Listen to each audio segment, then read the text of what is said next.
Hello, everybody. Welcome to the pre-show. I just realized that our mics were off. Sorry about that.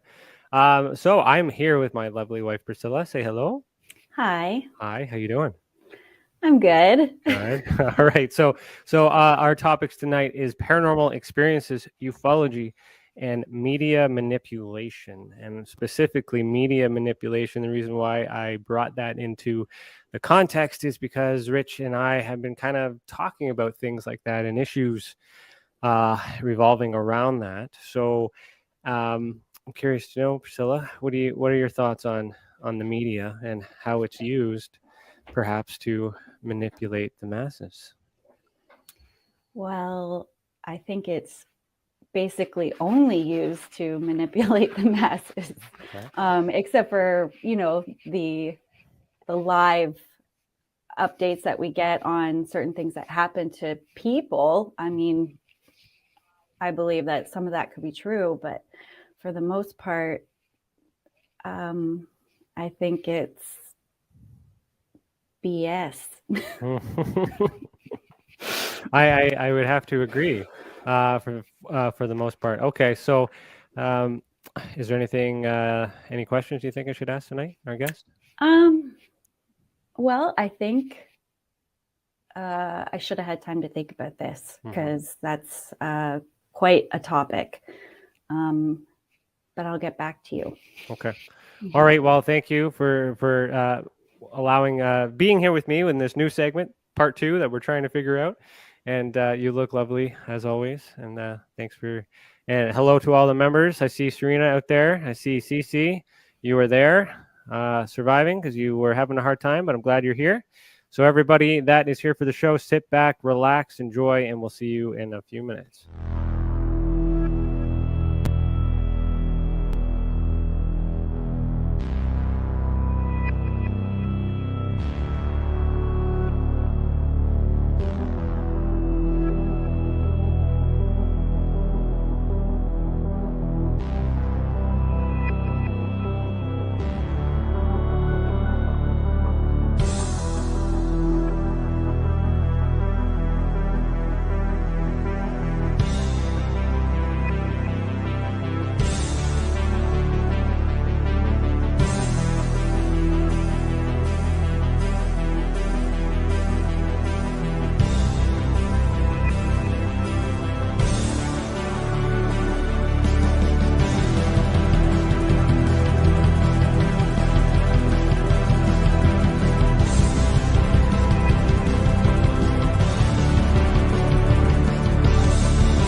Tonight we will go deep into the realm of the unknown and question everything as we search for the truth.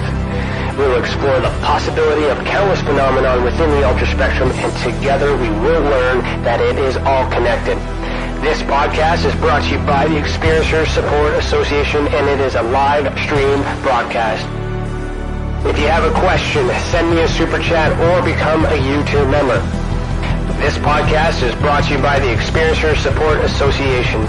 Take a seat, relax, get ready, and welcome to Beyond the Tinfoil Hat.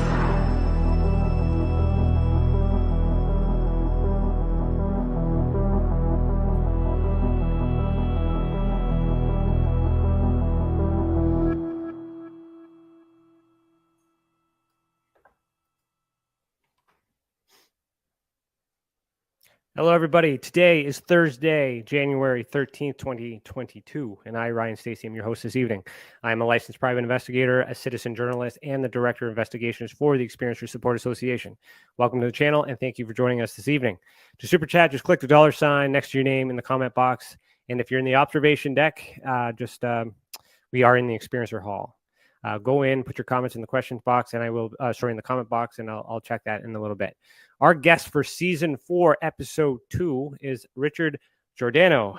I hope I said that right. He has been a boots on the ground UFO paranormal researcher since 2004 and a radio personality since 2006. The GUFON Channel, which means Giordano's UFO Network, is on YouTube. Richard hosts this network and broadcasts a few shows based on his personal experiences within the paranormal and many other exciting topics within ufology. It is a constantly mutating show showcasing live streams and the latest essential discoveries. It is a serious show with a slice of comedy from a host who leaves it all on the table. Rich from the sidelines observed a misidentified, possibly hoaxed event deemed credible circulate within the media. This event was essentially clickbait and generated much ad revenue for those involved. Tonight's theme is paranormal experiences, ufology, and media manipulation. So, hey, Rich, put on your tinfoil hat. How you doing this evening?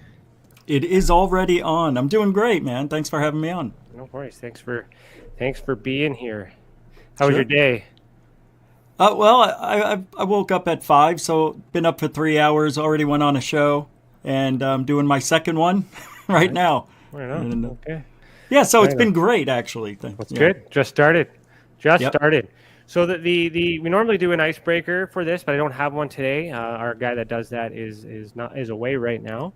But I'm going to dive right into it. The first question I always ask is essentially, why are you the way that you are? How did you get to this? So you mentioned, why are you the way that you are?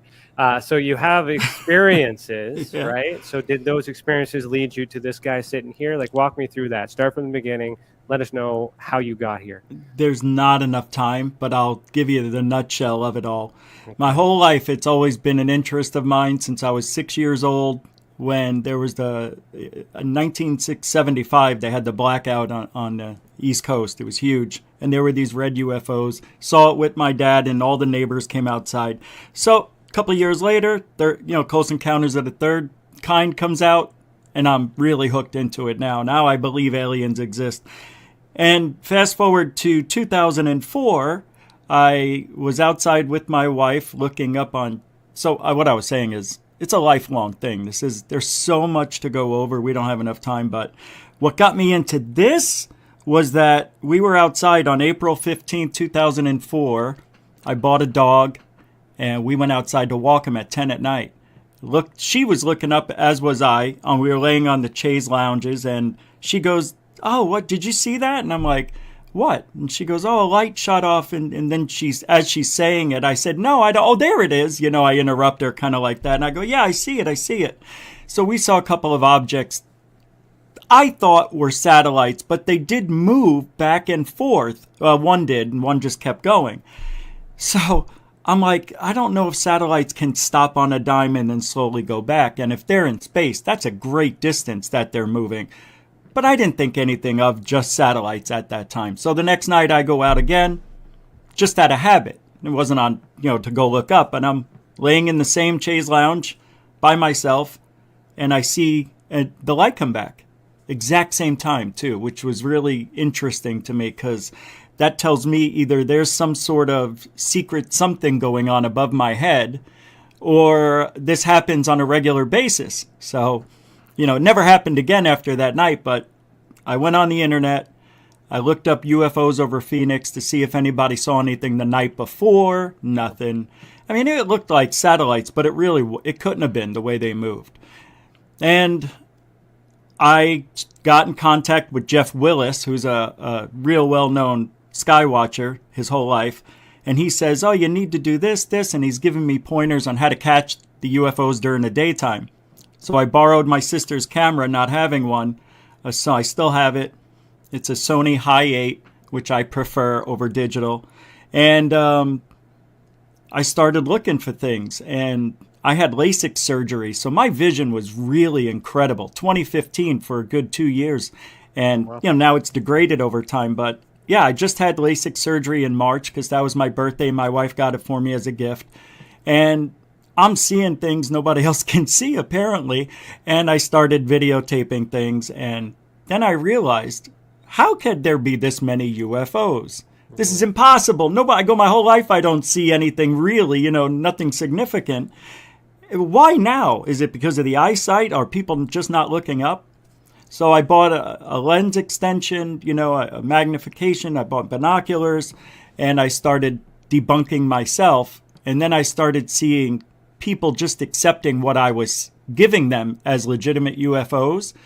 And that got me thinking and talking to my wife a lot. She was my ground in all this because she didn't believe in it. So I needed that. It was perfect relationship. So I'm like, all these people believe no matter what I tell them. I can give them a balloon and they'll say, great job, Rich, because they don't give a crap. And that started my dive into what goes on behind the scenes. I started going to conferences. I met Jaime Maussan, saw the most unbelievable Keystone Capers thing behind the scenes, swearing and dropping stuff. And it was so unorganized. And this guy's #1 in the world. Are you kidding me? And he accepted a UFO video that was a garbage bag. And my friend Mike gave it to him. And Jaime said, these are the best I ever seen. And it would have been if it was real. So I started the show. I had a website called CNUFOS. And the rest is history. And I started talking about what I learned over 20,000 hours of sky watching, which is a legitimate number. I know it sounds like a lot, but 14 to 12 hours a day for 4 years straight makes up for that. And that's the truth. So, I think I know a lot about what's on video, but drones are making it much harder now. So everything goes and anything goes, and it's frustrating. I don't do as much sky watching. I do more video analysis and doing the show. And I also have the sister channel, Third Phase UFO Report from Third Phase of Moon, that I manage and put videos up there as well. So keeping active, boots on the ground, meeting people, going to locations. We broke a story a couple of years ago. It was amazing in Snowflake, Arizona, Travis Walton County. It was pretty interesting. And, we do other things too. Strange objects, things that are 500,000 years old. We go get them analyzed and all sorts of things we're doing, boots on the ground. So that's me, man. That's amazing. Boots on the ground is very essential, very important. Not many people actually understand what that means, and actually know how to do that. So I commend you for doing that. Thanks. Yeah, self-taught. I watched so many people do things wrong. I'm like, you can't look into the sun. What are you, crazy? Just all sorts of mistakes. Yeah, I'm sorry. I get a little animated when I start thinking back. We're on the same page. Like are you? Okay. I spent a career with MUFON investigating as well light refractions and lens flares and things like that, trying to convince people that what they're seeing is known objects. And then of course you have those challenges, right, where they really believe. So my question, I guess, in terms of that is, how did you, when you take this information and you break it all down and is it presented in your video format on your channel? Is that how you're presenting it? Once you are done your analytics or analysis? Well, not really, because I have a 2-hour show and it morphed into what it is now. It wasn't intended, because I went from doing a radio show to doing video. So to do all that and break it down and show everybody, it would take me a long time to do all that. I'm doing a lot of different things, so I can't squeeze it in.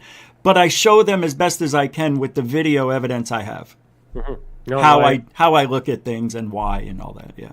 I feel you on that. I've been spending a lot of time doing that myself, and I'm itching to get back into the investigations because that's the cream of my crop.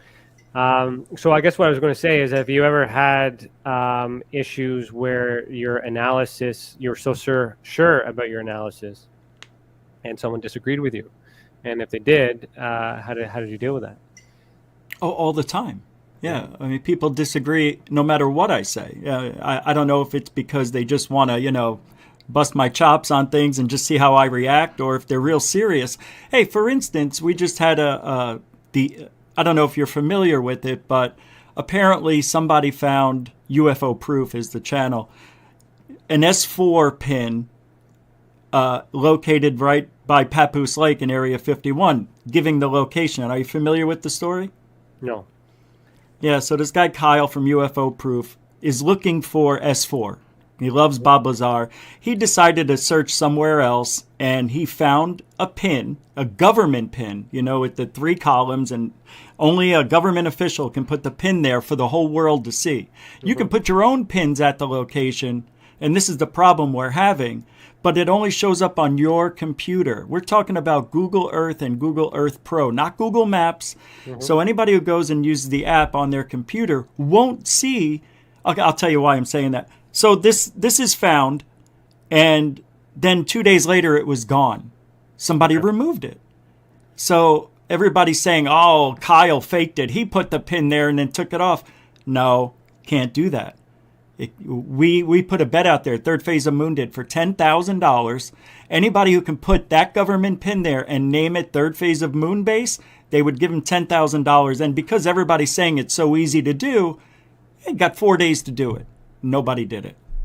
And these people still, to this day, that was on New Year's Eve, to this day, it was still arguing with me saying, no, it shows up. I'm like, no, it doesn't. You're using maps. And the thing is with people, they don't hear. They don't listen to the evidence. I'm like, guys, it can't show up if you're using Google Earth, Google Pro. Then they said, I just did it. And I'm like, that's Google Maps, idiot. It's like, God, are you not listening? So this is a big problem that's been going on for like almost 2 weeks. So yeah, that we're dealing with it the best we can. This other channel tried to attack the guy who found it and saying he was a criminal in his past. He did this and that. Anyway, it has nothing to do with the evidence. No. So people are trying to bring it down, and Richard Doty then came on his show and said, oh, that's where all the dead aliens go, but that's not S4, it's S2. Okay. So that's where we ended it. Like, what just happened? So let's break that down to the evidence, because everyone's going to speculate on that. So yeah. You've seen the pin yourself as a witness? Everybody did. Yeah. Yeah. So it exists. So where is this pin pointing? Well, it's on 2 blocks. I mean, it's about 6 miles, I think, northeast or northwest of Papoose Lake.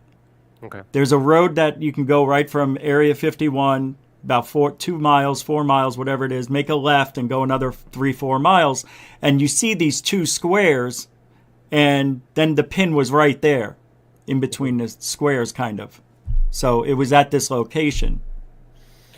And what do you suspect is at that location? What was the significance of that pin being there, marking that location? I don't know. Yeah. Here's the kicker on it. It's been there for 2 years. Okay. So why did somebody or something remove it after 24 hours after we posted it on Third Phase of Moon? They got a lot of people watching them. And this other channel, Alien Scientist, you may know him, he told everybody to go and say it's not S4. He thinks, in the beginning, see, this is the problem. People say stuff and they don't know. Mm-hmm. And he said, oh, this is water guzzlers. They're big square things that capture water for the wild animals in the region. But this is 100 by 100 two what looked like structures about 17 feet tall. Mm-hmm. And I lost my train of thought. So where was I going? I'm thinking too many things at one time. It's okay. We got time. But, right, so he's saying it's water guzzlers. Then 2 days later, he does more research because Third Phase of Moon said it's not water guzzlers. And then he came back and found out that there's a mine shaft there. Okay. And it's not on, it is on government property, but not on the BLM, I believe is what they call it. I'm not sure. But it's not on the Sirius side of it, Area 51. It is on government property. Okay. But nobody knows. But it is a mine shaft with these two big squares that we don't know what they are. It's like, you know how Google Earth smashes things down if they don't want you to see it. Yeah. So that's what's happened. And this information is like disinformation because people in the chat, all the people are emailing me and they're like, you guys are wrong. You guys are wrong. It's water guzzlers. We just proved it wasn't. Mm-hmm. What more? We got the land map and everything that says what it is. It's a mine and it's not water guzzlers. And just because somebody said it was water guzzlers in the beginning, everybody sticks to it. And I don't understand how people don't get it. Well, we can't make everybody happy. That's with anything. So you know what it is, and you based on your analysis of it from what you've seen. So what do you think the significance of that mine being there for? Yeah, let's talk about that. Forget whatever, because people will challenge anything. But sure. I mean, let's hear your theory on what it really is. Well, I'll just say, of course, I can't know for sure. But what do I think it is? I think it is part of S4. I think somebody labeled it without knowing the history of that location and Bob Lazar. It could be somebody who's 25 years old who never heard of Bob Lazar because the story's older than them. And they posted that pin there. And then when Jeremy said, hey, man, everybody go there and flag it as not really S4, then it was removed. And it hasn't been put back yet. I don't know what it is. I don't believe Richard Doty, of course. He's a professional counterintelligence liar, MIB guy. Yeah, so there's what I'm hearing there is influence. Somebody. So by Jeremy, do you mean like Corbell? Is that what you mean? No. It was Jeremy from Alien Scientist Channel. Okay, all right. Because if someone's telling what I'm hearing is something happened and everyone is talking about it, so it blew up, and then somebody told a bunch of people to go and get rid of it. So are the same people that told the people to get rid of it or flag it or so it would be get rid of, is it possible that that's the same people that might have put it there in the first place? No way. It's been there for 2 years. Yeah. Just nobody found it. So the pin is gone, but is the structures are still there. The map hasn't changed. Well, as we were talking, it looks like they removed the location. Okay. There's because I had it set up for the show in case we talked about it. Okay. And I saw a message here saying that Google Earth was updated on some imagery, and now I can't find it. Interesting. So the location, I think, is gone. I'll double check. But yeah, we can share your screen if you got it open. We can dive into that if you want. Yeah, because I recently... Oh, I found it. I found it. Yeah. Do you want to share the screen? You want to... Sure. Yeah, I know how to do that. Yeah. Okay. I'll share it. There we go. In 3, 2... Oh, right. Do I have to... There might be an echo. I'll mute myself, I guess. Well, only if we talk. So I'll just show it to you. Okay. Sounds good. I'll just throw her in there. Do you hear me echoing? I just muted it. That's all. Okay. So this is it. Yeah, this is the location. It doesn't say S4. I'm on Google Earth. Mm-hmm. And the pin was somewhere in here. And this is the mine right here. This is it. But what are these? There's lines on here. And mm-hmm. I didn't pull it up for you. But if you ever look at the Bob Lazar photograph that he had, when he said what it was, there are all these lines, this grid that were in front of the hangar doors that he said were into the mountain. This is an interesting location, but if you go back out, I'll show you. It's not that far. There's Papoose Lake up here, and Area 51 right here. So yeah, you take this road here, and it goes past this airport. But all those roads are just how you get to it on land. So where would you speculate if this is a mine that does go underground? I guess it could connect directly to. Well, S4 is very big. S4, according to some whistleblowers and whatnot, if you believe them, when they built S4, it's so big that they had to compensate for the curvature of the Earth. So whatever is underground is huge. Mm-hmm. That's why this could be what Richard Doty said. Maybe that's why they removed the pin, because it wasn't S4. It said S4 Research Facility is what it actually said. And then there was another pin next to it that said S4. But if it is S2, maybe that's why they removed it, because it really isn't S4. Maybe they're going to put it back. I don't know, but... So this pin, like in terms of pins, like was this a manual pin that when you say they, or is this something that was automatically put in by Google Maps or Google Earth? It's Google Maps, just like this. I'll show you. Yeah. It looks like... I got to find the pin to this.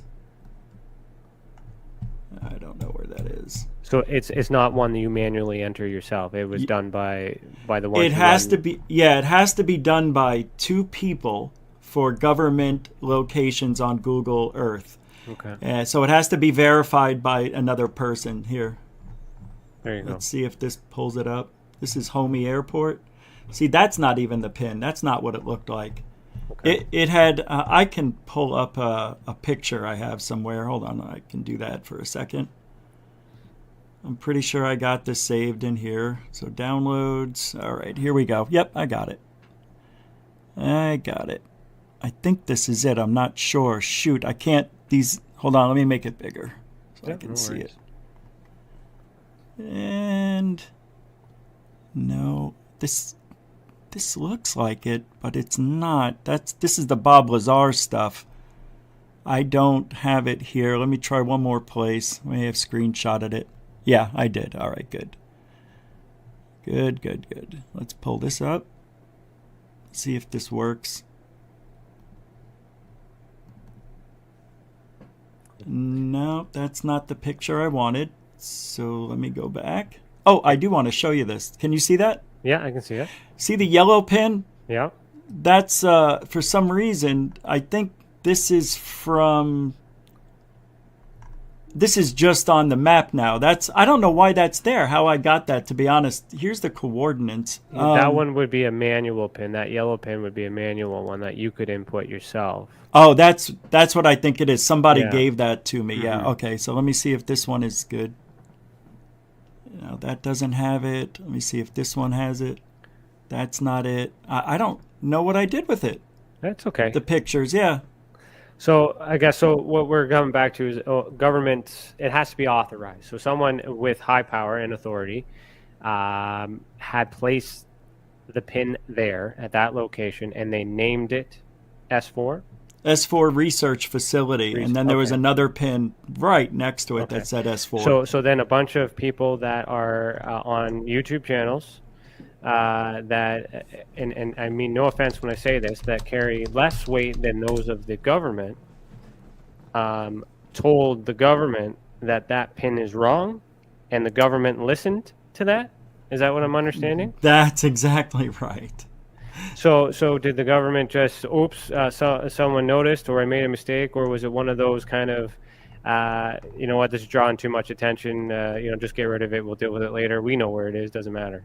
Yep, that's what I think it might be. I don't know if you can see this, but this is it. It's not letting me, it's this pin. It looks like a little house with 3 columns. Okay. But that's the government pin. That's what I don't know why it's not letting me get any closer than that, but I guess because it's the White House. So has any of you, I just got my investigator hat on here, but have any of you messaged the people that are in charge of the software to inquire as to why it was missing? Yeah, that Jeremy guy did, and I don't know if he heard back yet because it's still kind of, fresh in a way for that part of it. Mm-hmm. But yeah, so we're still waiting on some. Can you guys see this and what it looks like? Probably not, huh? Yeah, I can see it. It's hard to see, yeah. I just gotta. I don't want to get too close. Oh, I'll just screenshot it and blow it up. Yeah, it's all good. All right. That's what I'll do. Cool.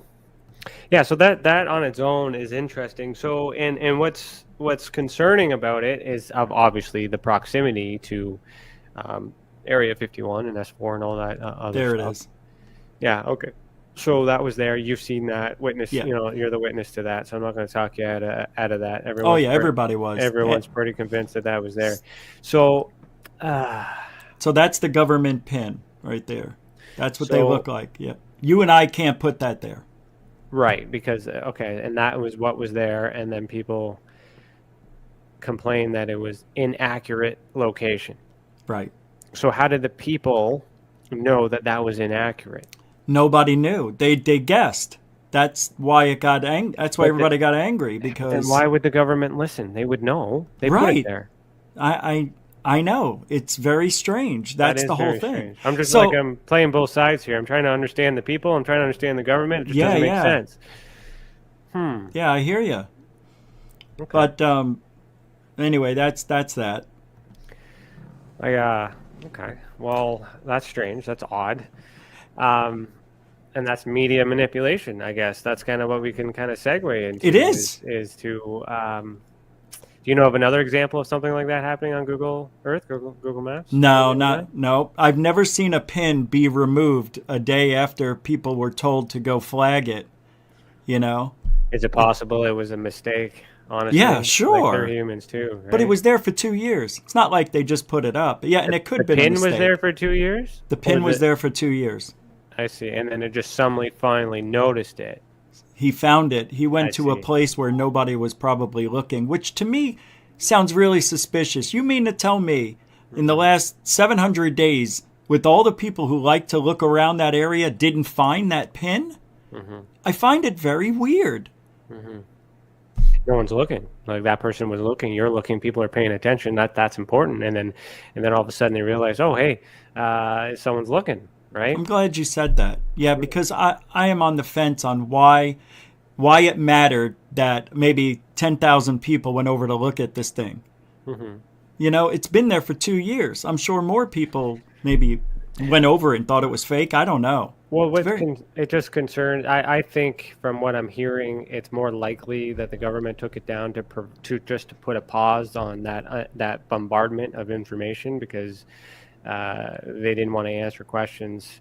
In a sense, I'm concerned that people have the authority to put that much pressure on something, but we could also use that as to our advantage. So if that amount of people are using that influence on something that actually mattered, right, then we could perhaps move in a more positive example or direction.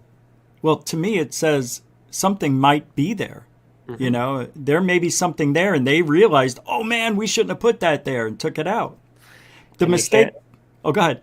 I was just going to say that's a no drone. You can't fly drones there, right? Oh no, hell no. Yeah, you can't even get even close to seeing. No way, no, shouldn't even be there. However, it's not water guzzlers. It doesn't. You can't change it. You know, they're saying you can easily change it, and the world can see. Nope. That's not true. That's another disinfo thing going out there. That's the mistake Jeremy made on Alien Scientists when he said we should go flag it, because he didn't know at the time that it wasn't water guzzlers. He just assumed it was. And that could have been a very valuable piece of information that could be used and studied and researched, and he ruined it. It sounds like he ruined it for a lot of people. Sure did. So again, it comes back to like, how does that's a ringleader. That's someone who, how many followers does this guy have? I don't even know who 106,000. Okay, and then 106,000 people blindly follow. Let's just assume majority of them had followed his direction, and that was the result of that. Can you imagine? Yeah. And what else does this guy tell other people to do with his influence? Well, you know, I'm friends with the guy. I know I watch his show. He's really a good guy. I think he just got a little bit ahead of himself because he wanted to be the first person to debunk it. And he doesn't like the Bob Lazar story. So he can't believe it. You know what I mean? But now he's like, oh my God, I made a mistake. He apologized. It was cool. But still, people still think it's water guzzlers, even after we put the evidence out. He put the evidence out that it's not. What if it is, though? It is. How do you know, though? Well, we don't know. You're right. Right? So it could be. It's just the land maps that he pulled up, and found out what's supposedly there. But we don't know for sure. Could all be a lie. So you mentioned that he's not buying in the Bob Lazar story. What about you? What do you think about, you're pretty passionate about this. Where do you lie on this? When I first watched the Bob Lazar story, I liked it because I liked his demeanor. I liked the way he spoke. But then I thought, well, it's almost too perfect, this guy. Why would they hire a guy who's a recluse pretty much, even though he's not, but was presented as somebody who owned a brothel and his wife committed suicide when he was dating this other girl and all this stuff, and, weird happenings around him building these cars that are really illegal and driving around town. At 20, 21 years old, whatever, how old he was, I think that was really strange of them to do that. I think he was... Seriously, this is exactly what I think happened. He was a test subject on humans to see how they would act if they thought like they were important enough, like smart enough to be involved with aliens. How would that work out for us as the, secret military or whatever, Will this guy go again? What will he do? And yeah, he did everything that you would think. He brought his friends out to go look at UFOs on Wednesday nights and they got busted. But I'm not too sure about him really working there. I really don't know. He could have, but we just don't know. Everything, like last night, Third Phase broke a video out. Jim Goodall is friends with Bob Lazar. And Jim Goodall talked about having Bob Lazar's W-2 form. Okay. And when he was in the Army or Navy or whatever it was, his admiral found out about it. 2-star admiral found out about it, called him into his office. He goes, give me that. And Jim always left it in his back pocket. Don't know why, but he did. So he takes it out, and and the 2-star admiral goes, if you ever get in my way again, I'm going to make your life a living hell as in the military. And he shredded Bob Lazar's W-2 right in front of him. So that's interesting. And this guy, Jim Goodall, I don't know if you know him, but he's extremely popular, very nice guy. He's the guy who first photographed the S4. Okay. And yes, not the S4, the the SR2, I think. What's that big black airplane? Yeah, I think SSR2 or SR71 or something. Something like that, yeah. Something like that, yeah. Yeah, the very first time a photo was taken of it. But what a story. I mean, that may mean that the Bob Lazar thing could be real. Well, they have to have employees. They have to have people doing it. Whistleblowing is a thing. I mean, it's just we don't have the government saying yay or nay either. We just kind of have these people run around saying I've seen something, and this is what it is. And we believe them. Some people believe it because we're not believing the person, we're believing the story more than likely because we have had an experience. And we want that to link to our experiences because we want validation that what has happened to us is really happening, and we're looking for someone to blame or someone to tell us the answers. That's how that circle works. And I mean, what's your opinion on Elizondo?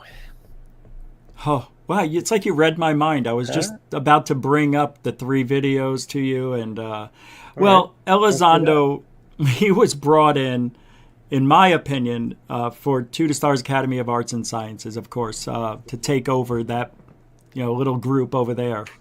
And he brought in the threat assessment, which I thought was very strange at the time.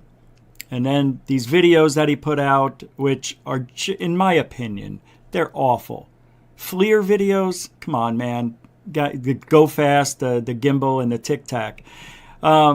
We don't know what those are. And Mick West has been debunking I think he debunked all 3, and I did too, I think, in my opinion. But Lou says that they're a threat, because they they're showing up in our secured airspace, right? In 2004, they talk about the Nimitz, and they were watching us for weeks out off, in the distance, and Kevin Day, the radar operator, and I think it was Cahill too was there, and Fravor and his story. Fravor was the pilot. Well, you know what? We never saw any video of those, of anything they said. There's supposedly a 23-minute video out there of all of this. But if you think about it from my point of view, like somebody who doesn't believe what they're saying, I think that whole story could be made up. They only have 4 players. You can make up and they didn't bring them all in at the same time. They staggered them in 4 to 6 months apart to add to the story. So a little tidbit here. Well, I worked with MUFON National as the field investigator trainer. During the time that was happening, the 3rd video hadn't been released yet, and MUFON brokered a deal with To the Stars Academy in order to have that video displayed for the first time at the expo, at their symposium, before it went to the public. Whoa. So there is money involved in those videos, at least for that particular time, for that one particular video. I seen the video before the video went out, and it didn't look like the videos that we see today, because it didn't have the watermarks, it didn't have the branding, it didn't have any of that. Oh, really? And to me, at that time, it didn't look grainy. It looked a little bit clearer that you could identify it. And I thought it was a blimp, but I couldn't have access to the actual file to do any work on it. It was just a visual. Yeah. And other people in the room, like Chase Klutsky and all that other stuff, all virtual room. And all that stuff from MUFON. So that's my experience around that. Wow. And then when we see it, it's it's different. And I'm like, why is it different? Why is it covered? So we're asking up all those questions. And that didn't make sense to me at that time. So are you saying the overlays aren't real? Well, they were made up? Well, what I'm saying is it didn't have the To the Stars. Oh, just the advertising logo. The advertising logo. But the HUD display was up. The HUD, that was there. Sorry, that would be different. That would be totally different. Different. Sorry if I made it sound like that. I didn't mean it like that. Well, I had to ask. Yeah, no, it's good. So what I was saying is, in that moment, I can guarantee, at least for that video, that it was the release of it was hesitant or paused long enough for them to sell tickets for this expo, so that way they would show up and be able there to present it there. So there was an exchange of money for the To the Stars Academy for that video, and then everything. And then if you go, you can fact check this too by checking the date of the symposium and then the date that the video was released, and there's that time frame. That's amazing. So what does that mean? That means money. That means motive. And if there's only 4 people, what do they all have in common? Well, that's money. And what do they have to gain now? Well, Lou's writing a book. And what better way to sell said book if you don't have people convinced to buy it? I have a book, and I mean, I'm not a millionaire because I'm not going around marketing, selling it, but but he's got that campaign ahead of time. So that's where I'm at with that. So is it true? It could still be. But in terms of Lou's part in this, like he was, I mean, I get, like, he's done. Like, he's did his part. Thank you for your service and help for getting it to this point. But let's move on to the next thing. Because you asked me what I thought about him. Well, I think he's a disinfo guy. I don't everything. And I'm not the only one who says this. A lot of people say this guy talks in circles, and he's talking for an hour and he didn't say anything. And I'm like, wow, I say that every time the guy speaks too. So it must be real. You like to get that, verification from people you don't know. But everyone's listening to him. Why? Yeah, I know. It's wild. It's like Stephen Greer. Even though the guy has the CE5 thing, people, want to hear what he has to say. Well, I mean, it's the message, though.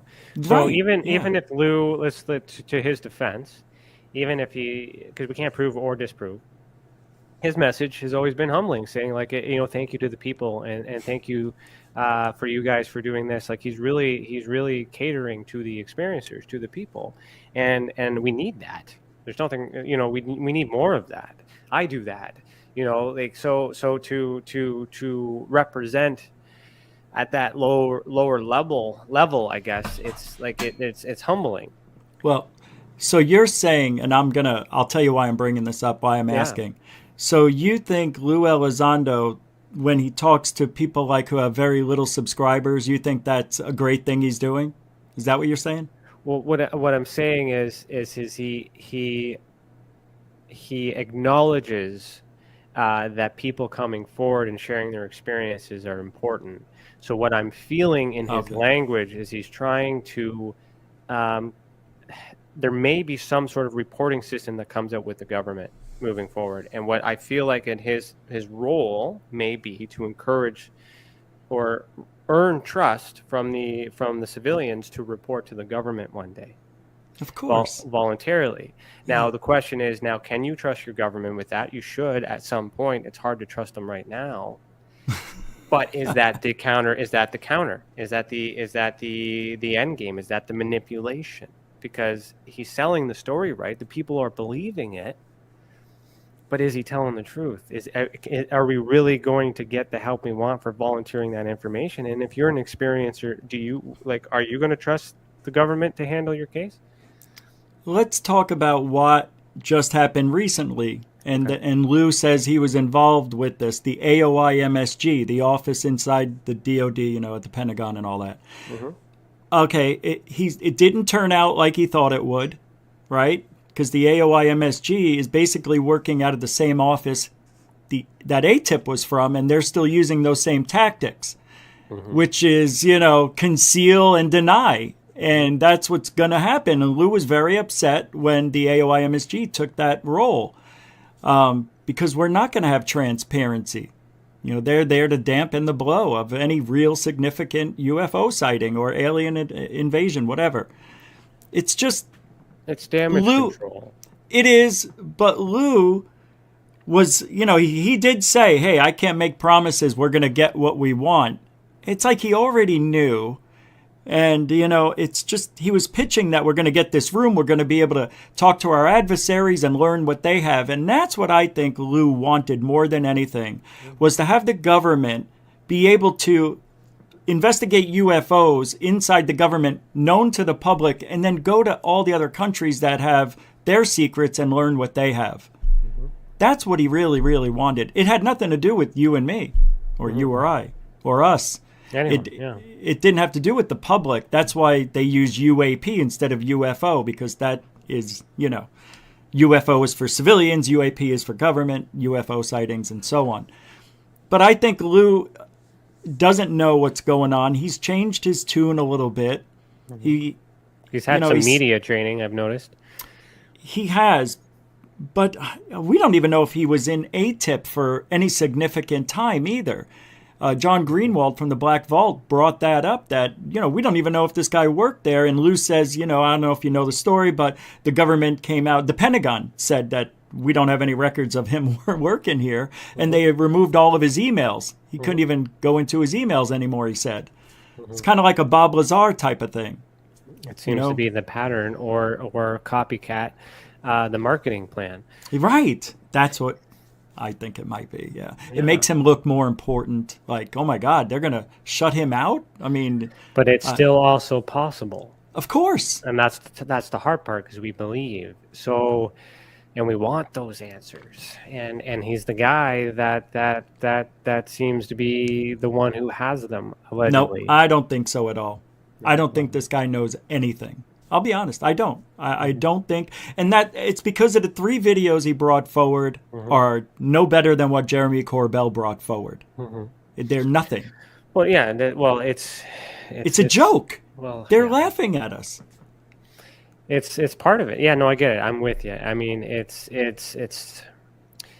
from the experiencer element, I guess. It's the best we got. At least we got something, and at least we're talking about it. What's the best we've got? We're still in the same situation we've been in. Nothing's changed. Do you really think that if they find anything significant, they're going to tell us? No. Yeah, so we're in the same spot we were. Yeah, we are talking about it, but we're talking about nothing new. No, I hear you with that. So that's why I'm starting to see this I'm expecting it to be more of a a damage control kind of like, okay, so somehow, so let's talk about the because we got 10 minutes before we do our first. That was fast. Our Okay. break. Yeah, we got into this real quick. So let's talk about the fact that someone had videotaped something or had access to information that is classified and allegedly unclassified to release to civilian, all that other stuff. But let's just imagine that he wasn't supposed to do that, and that was a breach of data. And then the government, who is his employer, had just realized that somehow this information wasn't protected, and it got out, and this is what happened to it. And now we have to do all these things because we don't want to tell them what it really is, and it might be easier to suggest that we don't know what it is and ride this UFO kind of thing because we'll be able to bury that, and that will distract them from us actually telling them what it really is. But the truth is that, and the facts show that an employee had leaked information, and now the employer is doing whatever they can to prevent future employees or to do that same thing again. And that's what I'm seeing. That's what has to happen first. And then once they control the data again, the question is whether or not when we get this report in a year's time, whether or not that's going to be useful to us. Well, yeah, I mean, I've thought about that too. I mean, how can you not? But I always go back to Lou and his threat assessment. And if you don't create a threat, the government won't fund you. They won't help you out. And what he did was create this threat narrative. These we don't know what they are. We don't know where they come from. We just know that they're watching us in 2004, 2015, 19, and they're in our airspace, and that's a threat. Well, so far aliens have never attacked us or done anything that we know of, unless abductions are real, because that is that's awful, I think. But away from the abduction, back to Lou, if it's a threat, then he can get Rubio and Gillibrand, however you say her name, to sign off on, getting this office and being more transparent. It didn't work out. But then Lou announces a book, and like you said, they even had the video out there before, two of the three of them, and one of them was being sold at a MUFON thing. So if those videos were real UFOs, Lou would have been in prison, I think. Something we would have never heard of Lou, I think. I don't know. Well, when people lie, they lie forward. They can't go backwards. So this is evolving because he has to continue this story in order to continue to maintain whatever his goal is. So that has to adapt. That has to evolve. If that's what he wants to achieve, you need to establish his motive. But him on its own doesn't matter. He's not important anymore. Lou isn't, not anymore. Yeah, right. Right. So he did his part. So moving on, we have to trust we have to wait to see what the government does, because your government has allowed it. They funded it. It's going to happen, and then we just need to see how that unfolds. And there's still those things are great. Yeah. If they deliver. Right. But here's another one for you. Lou's not done yet. He just joined up with the Galileo project. He's part of the team. And Mellon and Nick Pope. Really? I mean, now they're going to be watching everything that Galileo finds and suppress it maybe? I don't trust him. Can't trust him. He's government all the way. He's a yes, sir. Yeah, no. Exactly. Yes, ma'am. You got to follow the money too, right? Well, yeah, of course. Now, so here's a theory. Lou has patents. He's very intelligent. Yeah. He's an engineer. He knows how to build machines like that. What if this is something he's invented and he's just marketing it? Videotaping something he's created, and they stole his technology and he's mad. Wait, you're talking about the 3 videos? Well, I'm just saying, he has patents out, right? Yeah. Yeah, and so he has the ability to create and engineer machines.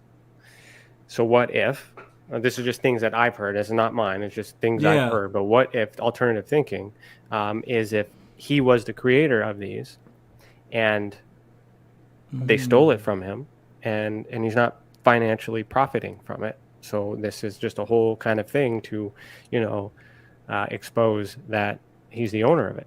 But he doesn't want to expose that he's the owner of it, because then everything else he just lied about will come out. And the reason why I'm saying that is because I've done some fact checking on that. I've done some background checks on him. I've done some financial research, we'll say, and there's a lot of motive around that, a lot of business things around a deficit. So there is a need to get more. Whether or not that's his method or reason to do that, that's up to him. That's a personal thing. Yeah. And he would have to be here obviously to speak to that, but that's just an alternative thought. Yeah. He is a human being. I don't know. That's just my thought. It's a good one, man. I never thought of that. That's really interesting. Yeah. I think outside the box. What's that? I just think outside the box and think, the human. You gotta forget he's human. Don't forget he's a human being too. And how do humans act when they're wrong, right? Or wronged, or true, right? And that there's a lot of circumstantial evidence that would support that.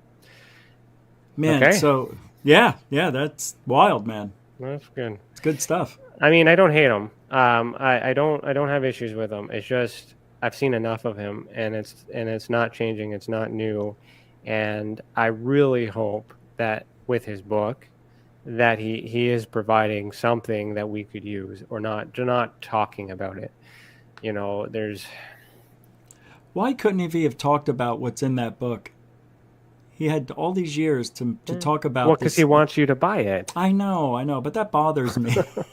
But he's got. So if you look at his financial records, okay, he's well off.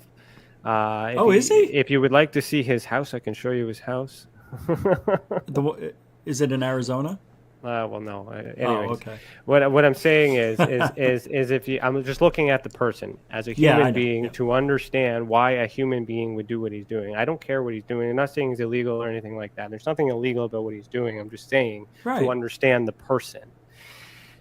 So why would a person who doesn't need to make $1 million off of a book sale, all of a sudden sign into $1 million book sale? That's interesting, because I had the impression that he was living out of some sort of van that traveled around the U.S. I mean, there were so many different stories going around. I never heard that he was well off. Well, he wouldn't talk about it. Yeah, I know, but I never even seen it as a thing. Nobody's ever talked about it, not even in my circle. Well, they wouldn't. This is just things in my circle on how I'm looking at it. Oh, well, you are a private investigator, I guess. Correct. So you know some things I know. So I do have access to information the public do not have, and I do not, and I'm unable to divulge or reveal that unless there's criminal activity. So there's no criminal activity. So therefore, I'm speculating on things I know, but that doesn't mean he's a bad person. I'm just taking that information to give you a different thought about it, to be like, And what I wanted to get into, which we'll do on the second half, is just use that as an example, because there's lots of people that do that that aren't on TV. Nick Pope, as an example, he's got a marketing campaign. Everybody's got a marketing campaign. They're all trying to at least get their expenses paid. But is that wrong? It depends. Where's the ethics? Yeah, that's going to take some time to get into. Mm-hmm. The ethics are only if you're telling the truth.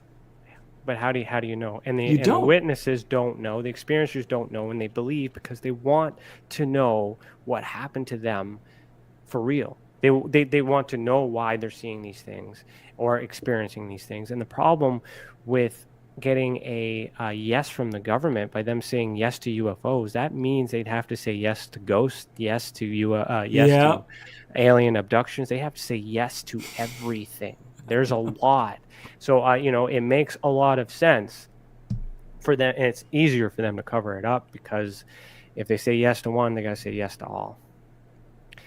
So we'll leave it there, and we'll be back after a quick commercial break, and then I'm going to ask you about GUFON. I want to get into that because I have some questions about that. Why not? All right, we'll be back after a quick commercial break. It's your business. It's your property. Your assets are worth protecting. Blacklight Investigative and Surveillance Services specializes in patrolling and inspecting residential or commercial property against fire, theft, vandalism, terrorism, and illegal activity. People and buildings are monitored to prevent crime. Keep your property, your people, and your assets safe from threat. Our elite staff are dual licensed private investigators and security guards. Blacklight Investigative and Surveillance Services. Go to blacklightiss.com.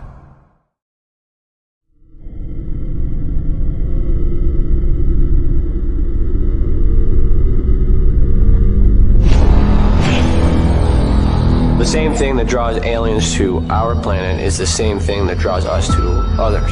Exploration, curiosity, sustainability of life. That's why we go. It would make sense as to why they're visiting here. Travis! Quit playing around, man. Get back here. Travis! The last thing I remember was this numbing shock. Stunning sort of a feeling. Very powerful. Get away from me! I was just out of my mind with fear, just screaming the whole time. It's been theorized that aliens prefer remote areas because they don't want to attract attention. Whatever it is that they're doing, they would want to do that in a less populated area. There are multiple accounts of the same thing from people from all over the world. People that do not know each other, do not live in the same cultures, and they're all looking up, they're all seeing things in the sky. So it would be naive of us to think that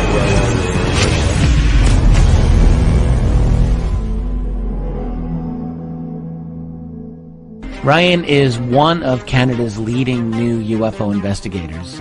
He conducts and oversees UFO investigations on a constant basis and was really taken by his research. He's compiled a tremendous amount of data regarding UFOs in Canada. Just as interesting, he really goes over how UFO investigations are done and what are some of the mistakes that people make when they submit evidence.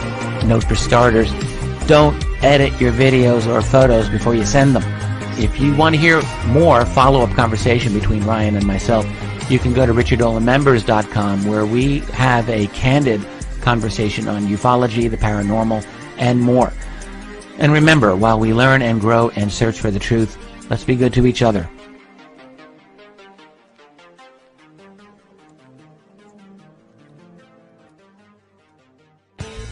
Welcome to the Observation Deck, a state-of-the-art, one-of-a-kind virtual platform that takes video conferencing to the next level by using avatars to navigate a campus, just like you would in real life. First, you install the application and design your very own unique avatar. Then you're free to explore the various areas of the campus at any time from anywhere. There's so many areas and activities to choose from on the platform. There's a 1,000-seat auditorium, a large expo hall, a movie theater, a nightclub, an art gallery, and even a beach. Come attend a conference, or take a class, or hear a lecture. Meet new friends and interact directly with presenters. It's all right here on the incredible Observation Deck campus. Where in the world will you go?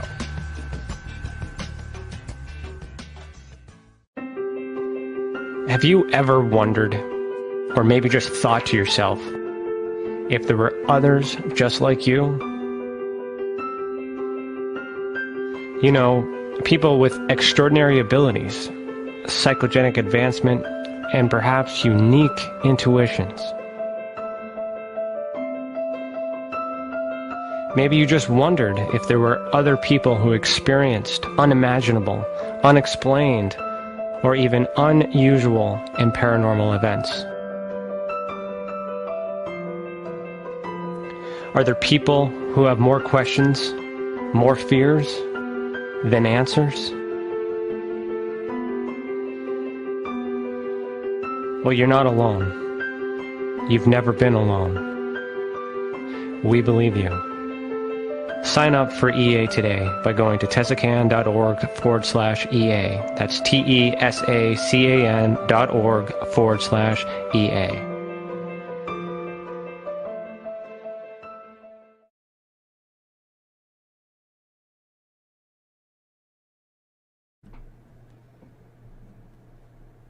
All right, welcome back to Beyond the Tinfoil Hat. I just reading the chats there. I noticed that you're not a fan of our subscription to chat thing. So let's talk about that. Why aren't you a fan of that? Yeah, I think it's I think you're cutting a lot of people out. I was just typing it in. I didn't finish that. I saw other shows do that, and they are growing so slow. It takes a lot longer. Why would you want to cut the people out? Is it just to only get people that are subscribing to get more subscribers? Because I don't think that works. Well, it works for us so far. I mean, like it really hasn't been an issue. Growth isn't our goal. Our goal. All right. So like, I mean, that's why I wanted to bring that up, because I know why you're thinking, and it kind of leads into that. Which is another part I kind of want to showcase too. For me, I always say less is more. Like, even those who actually want to subscribe will want to engage in the conversation, and then we start to have a better conversation. Yeah. So that's what's meaningful for us. They can still watch. Yeah. They're not, it's just, and for me as an investigator, if someone wants to troll, I know who they are. I can link it. If someone, I can trace that. Yeah. So it's accountability. So there's methods for that. It's not always about making the monetization and the money and all those other things. Oh, and that's not what it is for me. What it is for me is to reach as many people as possible. Well, we get that. I guess you have another place. Well, it would help, but I mean, it's just not the goal. So yeah, our goal, that's fine. That's good. I would agree that the more people that see it, the better. But our focus has always been on quality versus quantity, because that's just kind of how we are. Yeah. But I didn't know what your goal was. Yeah. Well, no, now you know, and now you know that I read the chat and I call it as it is. So it's all good. No, it's good, because what I wanted to kind of actually, before I get into GUFON, I have something I wanted to share on the screen. You've seen this before. I've shared it. We've talked about it. I've removed an identifier, so that way we can talk about it in general. But I think it kind of leads into what we are talking about on exactly what we were just talking about in terms of falsities, in terms of reach and stuff like that. So this little guy here, remember when I shared that with you? I do. Yeah, and so all I've done is I've just removed the identifier to show what YouTube channel this has come from. Oh, good. And what I wanted to use that as an example is these numbers could be lies, because what I'm seeing here, and this is a pattern that I've been tracking for a long time, and I can see, I find it hard to believe that exactly 100 subscribers were earned on these particular days over a long period of time, which happens to be holidays when people aren't looking. There's a lot of things that can be tracked, and these are more organic numbers. Now, if I may interject, my fans know who this is. This is somebody you all know. And this is exactly what I've been talking about when you purchase subscribers on YouTube, what it might look like. Mm-hmm. So without calling it out, using it as an example, I just want to use it as an example. Yeah. What problems, and I guess to come back into the subscriber thing, what really matters? Because there are channels out there that will purposely buy subscriptions, so it appears like for someone like myself, if I were to want to be on a podcast, I would look at that and say, hey, you have 50,000 subscribers, so I will speak because I think I'm going to get 50,000 people listening. But in reality, when you look at it, you average it. So what we did is we averaged that. So that particular group had a retention of, I think, 10%. So 10% of the people they claim to have are actually the ones that are watching. We have 18% and you have 48% as an example. And you have I think 7.5 thousand. Yeah. So it's less than the one that we're talking about, but you have more. Yeah. But you have more retention. You have more people actually watching. So even if you purchased, say, 50% of that, you still have 50% of your viewership based on your program and what you're doing. We're at 20%, but almost 20%, but that's organic and slow growth. So that's why I like the slow growth, so that way my retention matches the subscription. So I don't want everyone to mass subscribe if they're not always watching. But then, and the analytics and things like that too. And this is a social experiment as well. So I'll frame it this way: is why do you think that this particular and others like that feel that it's important to buy subscriptions? You know why? Because it gives the illusion you're bigger than you really are. People think the bigger the number, the cooler you are. You know? And then that could also be why Lou Elizondo only appears on certain channels that have certain legitimate amount, right? That's interesting. Yeah, I requested him, and he says all the time he'll never turn it down, and I can prove that he's gotten my requests, and I can prove through email receipts that he's opened them and has not responded. So I'll call bullshit on that. You don't respond to everyone who requests, but perhaps it's because I don't have the numbers. So that's, again, looking at the person in there, again, establishing another possibility that money may be the motive, and if money is the motive. Well, is he lying? That person is right, but he's also on real radio, so he says. But whatever that is, and he has advertisers. So there again lies in the money. It's all about the money. Now, you gave me an idea, and I think I might try it. I may go to subscribers only and see how that works. Why not? Less is more. I already got a base. I got the core. Yeah, you got 48%, and why not be intimate and it would be just us now. Yeah, why not? And whoever else is serious about joining GUFON. I like that. Yeah, see there you go. Now I never talked to anybody who had this. I only seen it. No, it's all good. Yeah, I've been watching you for a while. I know how you work, and I was waiting for an opportunity to do that, and I guessed that you would do it during the commercial break, and you did.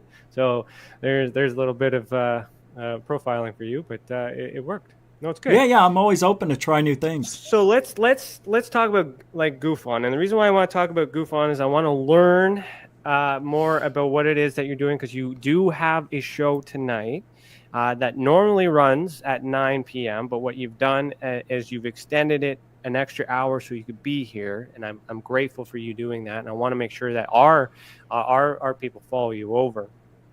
But to me, it sounds like a play of words onto MUFON, and it sounds like. It sounds silly by saying GUFON, unless I'm pronouncing it wrong. But I understand that it's your name and UFO Network. So I'm curious to know, besides it being you and the UFO Network, was there any animosity towards MUFON in the creation of the title, or is it just pure coincidental? No. When I had the AZ UFO show on Blog Talk Radio, we were doing rather well, and I never really liked the name. I said one day, I'm pigeonholing myself into UFOs by saying the AZ UFO show. I don't know, maybe we should change it to, the Rich Giordano show, and I go, well, how about Giordano's UFO Network? And somebody says GUFON, and I'm like, oh my God, no, I can't do that. I would never do that. And that was in 2009. Yeah, but you did. Because somebody made a GUFON page on Facebook for me and my fans, and it exploded up. And I changed the Rich Giordano show to the Paranormal Code. And I didn't want the Paranormal Code because everybody has paranormal in the name. And I came up I went back to GUFON. We took a vote on it, and that's why. And I don't like it. Well, I see, for me, who's worked for MUFON and understand the way that they are, I mean, if it was intended to be goofy, I think it's funny to insult MUFON, but it's not.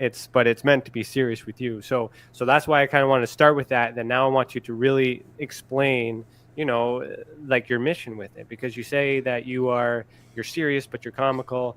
And you're analytic, you dive right into it. So what kind of shows are on this channel, and what are you talking about tonight at 10? To answer Dark Sky real quick, I am not changing GUFON. I'm keeping it even though I don't like it. The show, and the reason there's comedy in it is because I always wanted to do and have done stand-up comedy. So nice. What was that? I said nice. So, I've dabbled in it here and there over the last 20 years and did okay, but when I got into UFOs, I'm still me. So no matter how serious I want to be, there's always a joke running after every sentence. I can't help it. It's the way I am. People find it annoying. I get it. So I try to keep the comedy down, to a minimum. But I can't help it. And that's just what I have to do, is be myself, to be authentic. So I'm not taking any of me out of it. And if you watch last night's show, you'll see, I mean, I'm doing Al Pacino as Scarface and other things. Wow. But it sucked. But a lot of people don't like it in the field. And because I know why. It doesn't look professional, or it's not academic. Yeah, well, 100%. You know what? I feel you on that, because people think that I am the worst ufologist. I am a disgrace for Canada because I swear, because I don't wear a tie, because I don't shave sometimes. Oh, really? I've heard so many things, and it has absolutely nothing to do with what we're doing, because people still buy the book. People still do the research. People still subscribe to the channel because they want to get in on the action. Be yourself. Swear a little bit. Who cares? As long as you're smart and you're telling the truth, and throw in a joke here and there. Like, could I put you on the spot? Like, don't give me a knock joke. I'll be very upset. Just what do you got? Put me on the spot right now? Yeah. There's I don't do any jokes like that. It's more or less like, impressions. Like, if I was to do Bob Lazar and I'm talking about it, I definitely worked at S4. I mean, you just can't say I didn't work at S4, something like that. I wasn't ready to do it, but, I do that. Can you do Lou? No, I can. Many voices of ufology. Let's start. Let me see. I don't really do all the voices. I do like my impression of who I think they are, like Jeremy Corbell, in his Jesus hands, and he's always looking left, right, center when he talks, because this is what we have to do. Weaponize your mind. Guys, let me tell you something about ufology. He says it ufology, which it's ufology, by the way, in case you said it wrong. But that's, so when I tell stories or read articles, I try to put, sometimes I do it, not all the time. I put the voices in there. But there's nothing wrong with it. Why do they hate it? Because it's off the cuff. But I mean, it's you're human. Right. That's the whole point of is what we're all coming back to, is that we are human being affected by something that may not be from this planet, but could it possibly be government technology and paranormal? We haven't talked about paranormal. So how would paranormal connect to ufology for you? And is it the same? Is it different? Where do you sit on that? We talk about that on GUFON, every now and then. It's very difficult.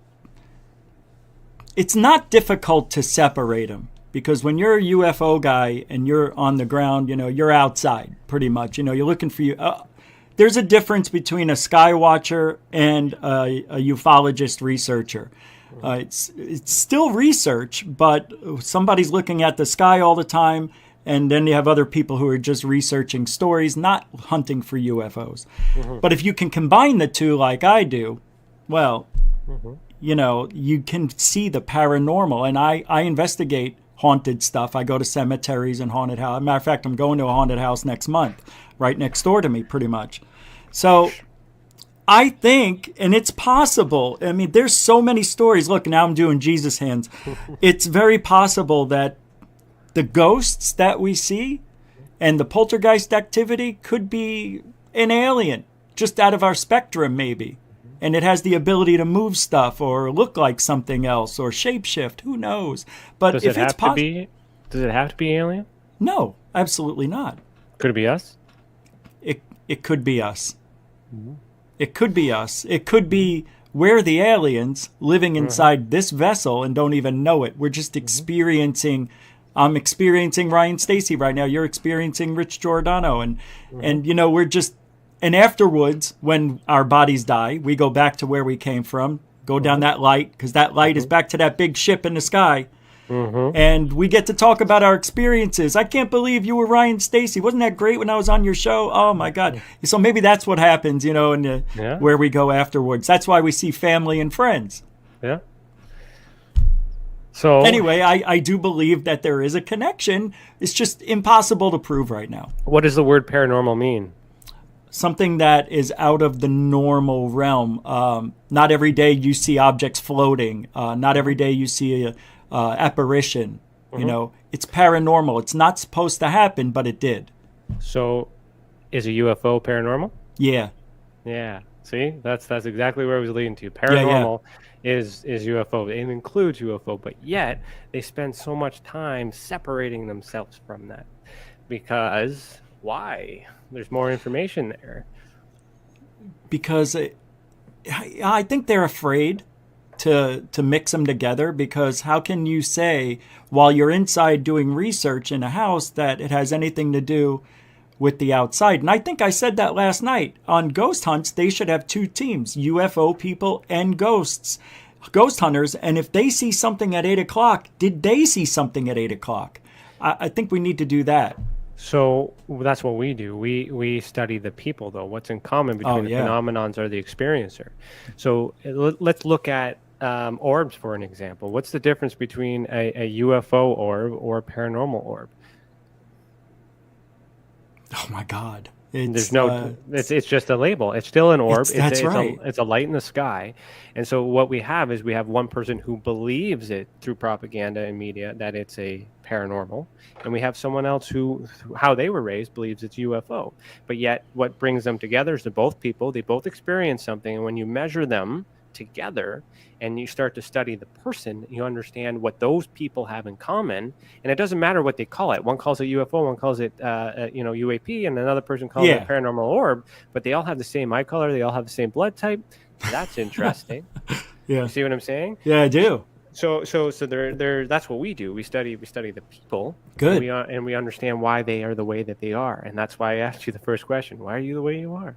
And there is this makeup, there is this pattern that solves this for us, and we are the answer. And if we focus on ourselves and why we would do it, then you have the answers. Which is why I'm likely to believe that this whole UFO stuff is machines. It's just government stuff, and everything else is just distracting us from what's really going on. Because what about the people who's being abducted? I know. That's what I always circle back to. Why don't we focus on that? Let's build some mental health resources. Let's focus there.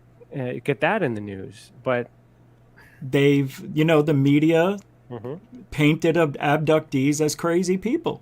So it's always been labeled as you're imagining it or you're dreaming, But then there's all this trace evidence, and people have all sorts of experiences. They get burned, they, marks or maybe something implanted, which I'm not a big fan of the implants, but who knows? We just don't know. It's all possible. But I'm like you. I look at the people and listen to them on other shows. Not that I have guests all the time, but I know and I watch people. I'm a people person, and you can tell pretty much when somebody's lying. I mean, are you familiar with Christopher Bledsoe? I hate to bring up names, but I'm too involved in my work. That name does not ring a bell to me. Sorry. Travis Walton, Yeah, I know Travis. Do you think he was abducted for 5 days? Well, I've met him. I've sat with him. I've also spoken on behalf of his experience on television. I've worked on on some of the events. For 5 days, there's like, you got to look. Can he be gone for 1 day? You know, you got to kind of prove 1 to 5. That doesn't really matter. But speaking to him face to face, around the table when he's off the stage and he's alone and comfortable, I do believe something has happened. Now, it's been the same event for many years, and it hasn't really changed. But he still represents an experiencer. He still, there are others that have had that phenomenon happen to them, and they need someone to look up to. So, but Travis Walton failed the very first lie detector test. But didn't he pass the other ones? Well, they brought in a different guy. See, when he failed the first one, that was for the magazine, and they didn't want that lie detector guy to do any more tests, right? That's the research I found out. Okay. And then they brought in another guy, and only one of the questions out of 5 was about aliens. All the other ones were, did you see, did you kill Travis, or did you have an argument with Travis, something like that. And then, he passed the other ones, but he also failed one on a game show when they asked him for the $1 million, were you abducted? Did you lie about being abducted? And he said no, and it was false. So he failed. I didn't know about that. About that. Yeah. You have to look that up, Travis Walton game show. So it's interesting. You have 2 tests that bookend all the truthful ones, but the 2 tests he failed on were the most important ones. So how do we solve this? How do we save the world, Rich? We know what's going on. We know all the problems. We're just 2 guys on a podcast with 30 people listening to us right now, and we just talked plenty about the problems. What's the solution? What do we do? Keep doing what we're doing. I don't see anything different that we can do other than teach what we know. And I have a show that it's called GUFON University. So I'm going to be doing a GUFON U and show people my sightings and ask the audience, do you think that's a UFO or a balloon, a plane, and try to explain to them what it is and show them the ending, and show them what it really is. So I'm doing that, interviewing people that are real important and dissecting what they say. And a lot of people don't like it when I dissect people and say, look, Jeremy Corbell, this guy can't stop lying. He's not lying. He doesn't know anything. And he's, I don't know. That's all we can do. I don't know what else to do. I've been doing this radio thing for 16 years. Or YouTube for 3. You just keep doing what you're doing. You have many people have followed you here, and I'm grateful for that because they're here with you, but not for me. They're here for you. And so you're doing it for them, and they're in the chat room talking to you, cheering you on. That's what you're doing it for. And if it's good enough, do the best for them, do the best that they need, and just thank you for your service, because this is a service. This is what we all do. We are all trying to help people the best that we know, and I feel like we're on the same path. And I like your path too. I like what you're doing. That's impressive stuff. And so you said, man. I've heard about you throughout the last couple of years because of someone, and I never really said, "Oh, I'm going to hate Ryan Stacy too," and I didn't.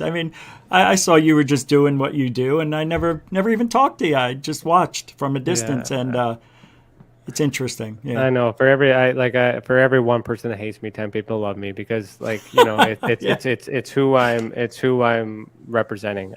So for context, I'm not in this to be to impress the ones that we're just shitting on all night. I'm in this for the people. So like, and I am real. I'm doing what I'm doing. I'm encouraged by my wife too. So she tells me to be me. So I'm being me, and I can see you laughing, sweetheart. I can see you. And thank you. Her. Yeah. No, I'm joking. So I appreciate everything that you're saying, and I feel so nervous right now because this has been such a great episode, and I just might ruin it because excellent. We're doing a new segment. This is number 2 of that of us doing this new segment. I'm going to explain it a bit better this time, and so we'll be right back. This is called Sorry, Not Sorry.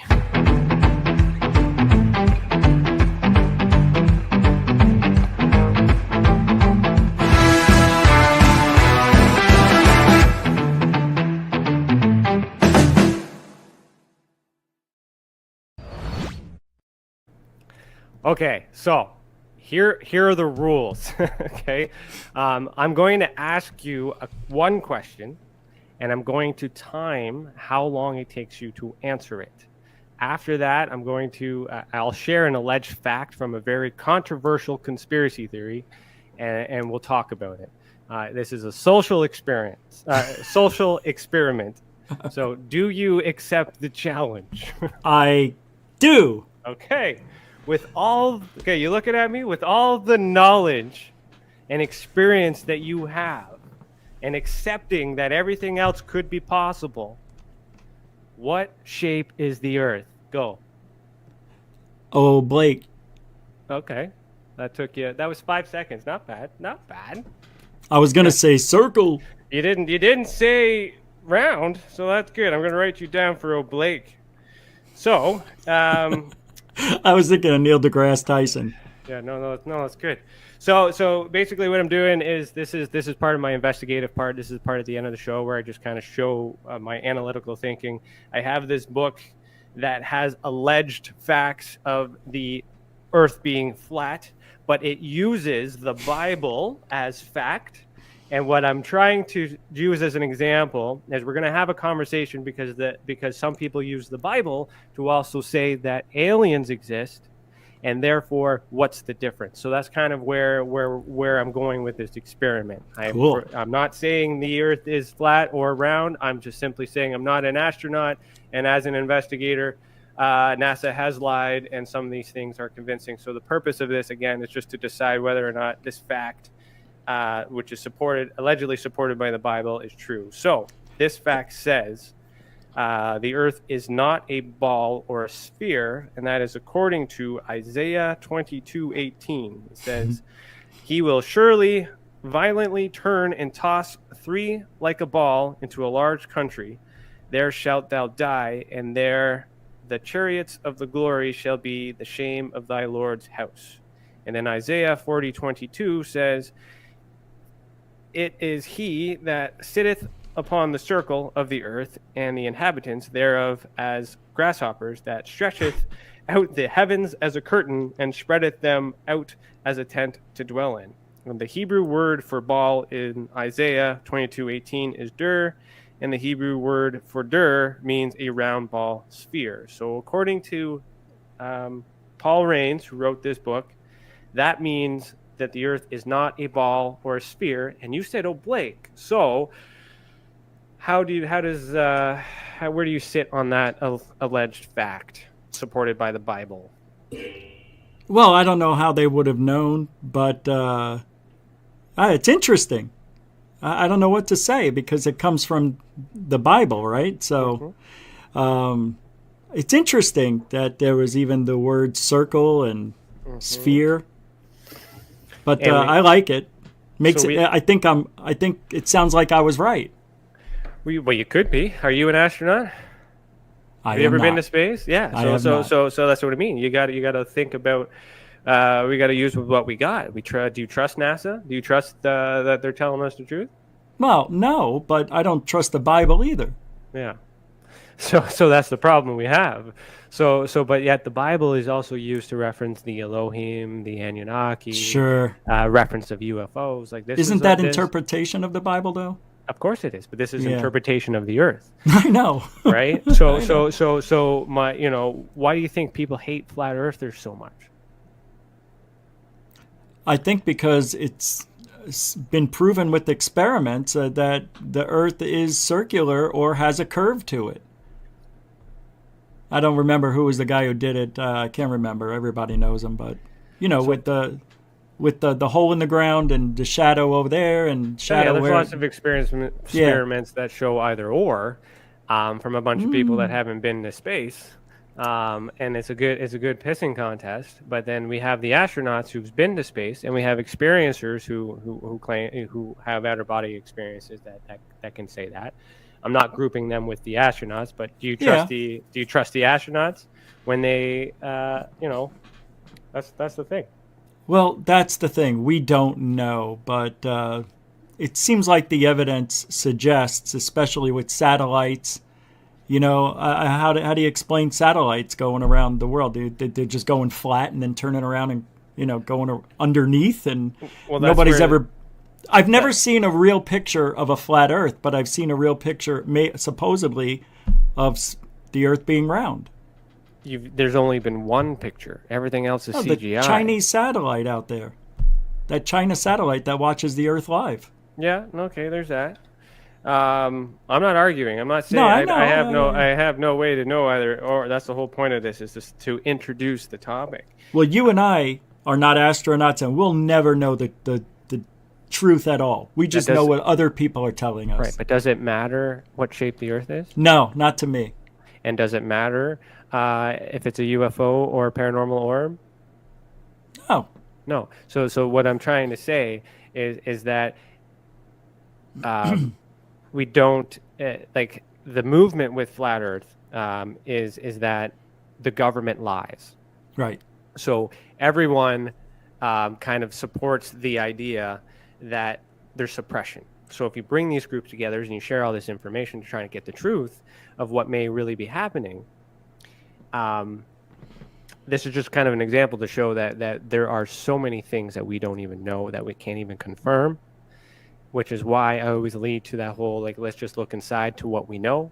And what we do know is that somehow there are a bunch of us that have the ability, myself included, to tap into another space in time or interdimension to see things that aren't easily explained. So with all the mainstream disinformation and all that other stuff, do we really, and we know that it's crap, why can't we just turn it off and just live with our experiences? What are your comments on that? Well, I live with mine, and you're right. I don't understand why we can't.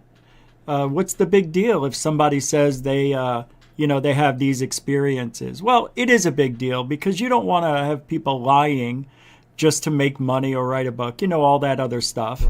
Also, it waters down the field, and then you start believing somebody who's lying, and then, I had that experience, and meanwhile, they were looking at balloons the whole time.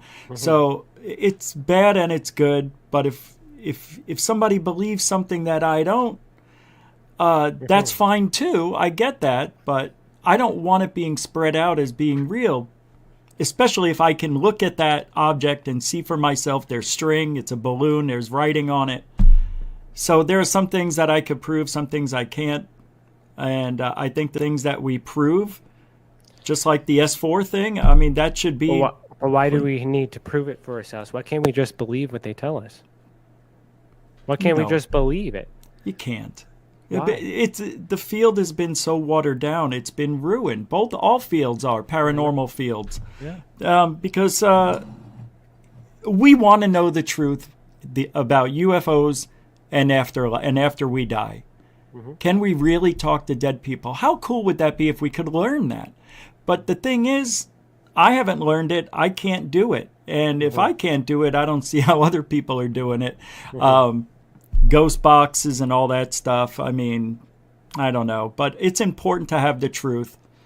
And I just can't blindly believe somebody I just can't. I have no answer. Well, I think you're not alone, and the purpose of the question is just to get you thinking alternatively, to understand that that movement is the people too, and that's what we have in common. We have two groups of people that are fighting over ufology and paranormal, and we have another group that's fighting over whether it's flat or globe.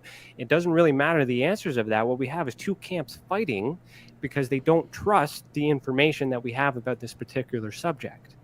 And that is the big issue, is we cannot trust the information. But if you go outside and you look, you can trust what you see. Yeah. You can trust what you feel. You can go on a plane, you can look and get a perspective, and you can trust whatever it is you see and how you want to relate that. And you can trust your experiences. And as soon as you're able to live with it and accept it, all of this crap that we just talked about that is a problem, it's not a problem anymore. It goes away. And we just live our lives. And then help the other people who are still stuck on that to accept their experience and enable it and enhance it and develop it and make contact. That's what we need to do. Spend as much time making contact instead of waiting for them to confirm it. Let's just go get it because we know how. Let's do it. But people have been trying since the big rock in California doing the earlier version of CE5, and nothing has happened on a global, size. I can't think of the words. You know what I mean? It's like, I can't contact aliens. Why? But somebody I've been trying. could. Well, somebody else could. So you find somebody who can, and you understand, and you look at why they can and why. Nobody has. I can't find anybody. Well, sorry, I didn't mean to interrupt. No, it's okay. It's all good. I get emotional. It's all good. All right. So, we got about 20 minutes left. So let's talk about the show that you have tonight. What are you going to be talking about tonight after we leave from here? Well, I'm going to be talking about the metaverse. Okay. And people who fake it till they make it. But the metaverse, I was talking about it on another show I was on earlier. And I just wanted to talk about what it would be like and what are the implications of sitting at home with the virtual reality set on. And is that where we're going to be in the next 10 years, where nobody's going to want to go outside, nobody's going to want to work out anymore or see the sun? They're all going to be living inside this, virtual reality. And if that's true, and they're going to make this thing so you could interact with other people in real time, it is going to change the world, I think. Like a Matrix reality, but you're putting a helmet on for it. And I think people are going to be addicted to it, the way I am addicted to the Oculus that I have. I don't want to take that thing off. And 2 hours just went by, and I'm like, oh my God, I can't believe it's 2 hours. And I take off the headset, and I'm like, I really want to go back. It was so cool, because it feels real. So I think that's where we're heading. There's a lot of things that's going to come out of that. And then I'll be talking about people who fake it in ufology till they make it. And that's about it. Okay. Same stuff. I'll show some videos and things and Twitter and what's going on in the news and ufology. Good. Cool. All right. Well, let's use the last little bit there to take some questions from the audience here. Let me see. You see any? I'm just kind of scrolling. Well, through Gorilla here. Gamer. Yep, I had the Oculus. I got it for Christmas. There we go. You talk to these are your people. Yeah, I got it for Christmas. Gorilla Gamer.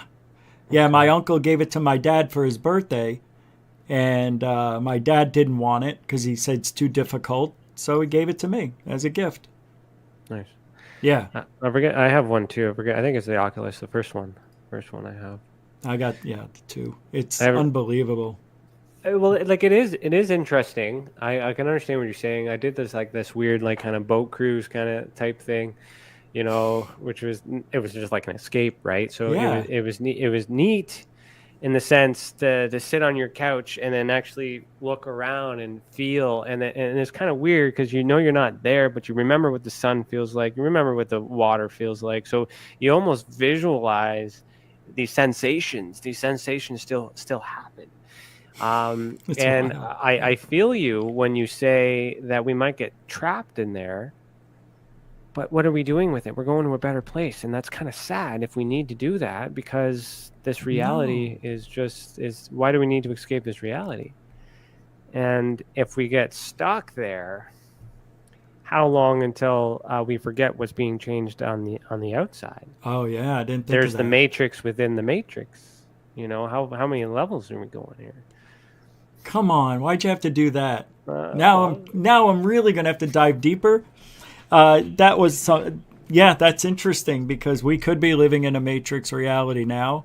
I'm a very big believer in the law of attraction. It without a doubt works for me, and that's all I can say. I don't know about anybody else, but maybe because I believe in it, like some people believe in, God or other things, and well, this is my God.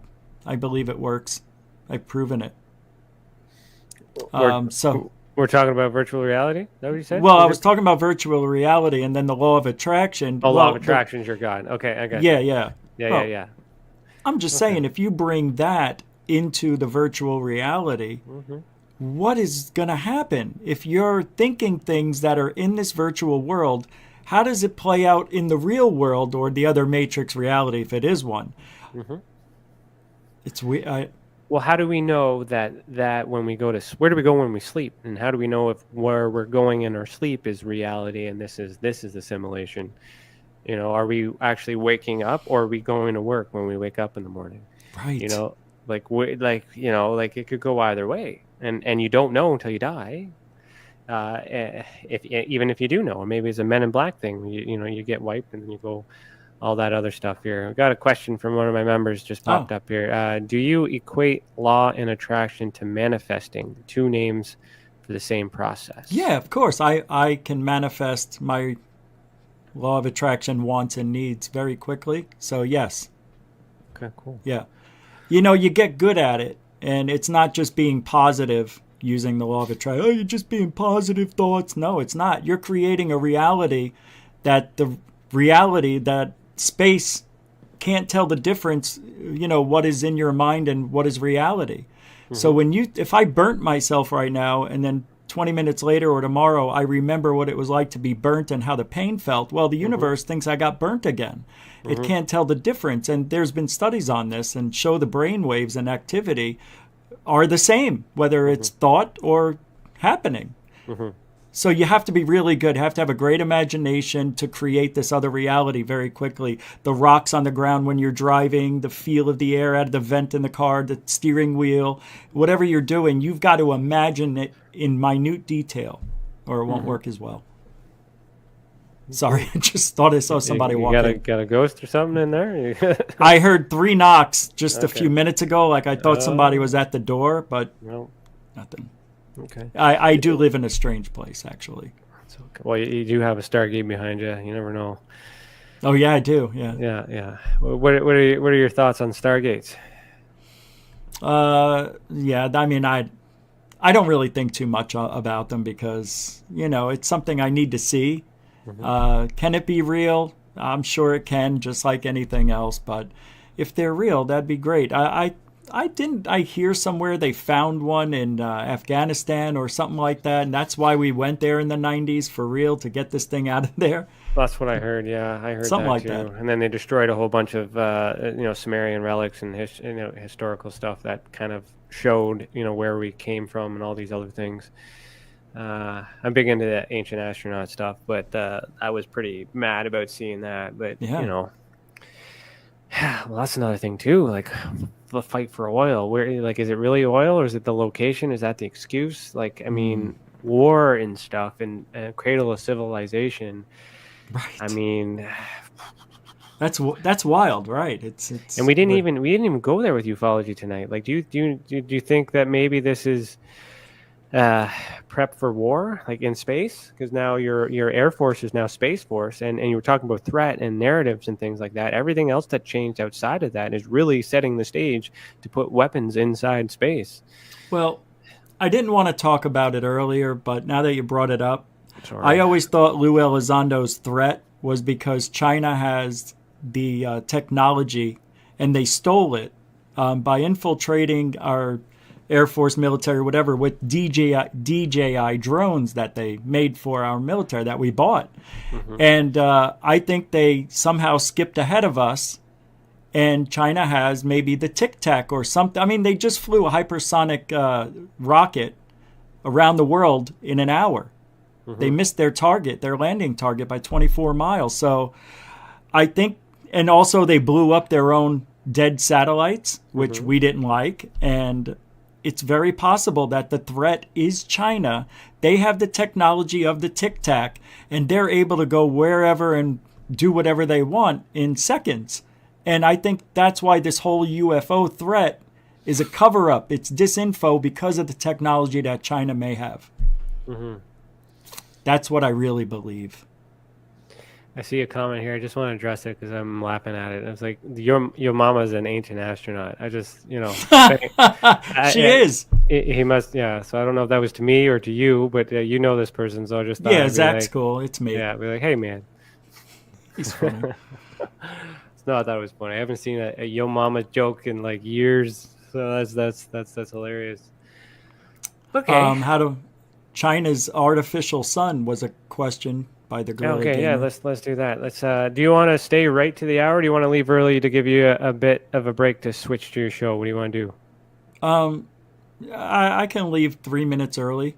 Okay, well, how about let's answer this question, and then we'll tell everyone how to get to your show, All right. and then we'll end it. Artificial sun, I don't know. I haven't looked into it since I talked about it last year and a half ago. But does anybody know if they launched it? I don't think they have. I seen something recently. I don't know the date on the video, but it looked like a launching, perhaps a test. I don't know. But I seen something recently of this artificial sun. I'll have to take a look. Yeah. Sorry, Gorilla Gamer. I'll talk about it later. It's interesting. That's in the flat Earth circles. I mean, I see things like that too. Again, I'm not on either side. I just like to talk to the people, and you know what? They have an answer. These people are so smart, and they have an explanation for UFOs too. And according to them, they're demons and they're machines and their government. They're on the same page. They all think the same thing. It's just the Earth thing that is really pissing people off. It does. Yeah. I know. We've been taught and indoctrinated into believing the Earth is round. Before 300 years ago, or 500, however long it was, 500 years ago, people thought it was flat for the longest time, right? But it doesn't matter. That's the point. The point that I was trying to get at is so many people are fighting with each other, and we're not working with each other, and we need to. And if we listen and stop separating each other and actually start working together, then we'll have more data and we'll have more resources, and we might actually have answers. Will it reach the top for mainstream media? Probably not, because they're going to suppress it. But we're talking about our center. What's good enough for you? When will you be satisfied? Yeah. People get so emotionally involved they can't control themselves. It's wild, man. It's like, let's calm down a little bit.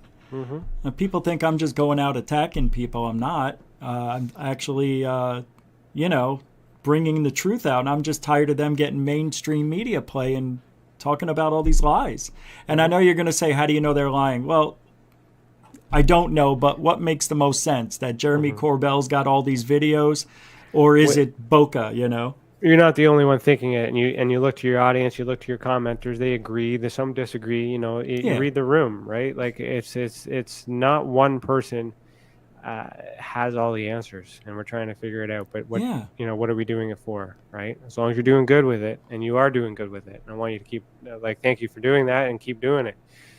So thank you. Yeah, you too. Tell everybody, thank you. Tell everybody how to get to where they're going to go now. Now that this is done and wrapping up, they're going to follow you.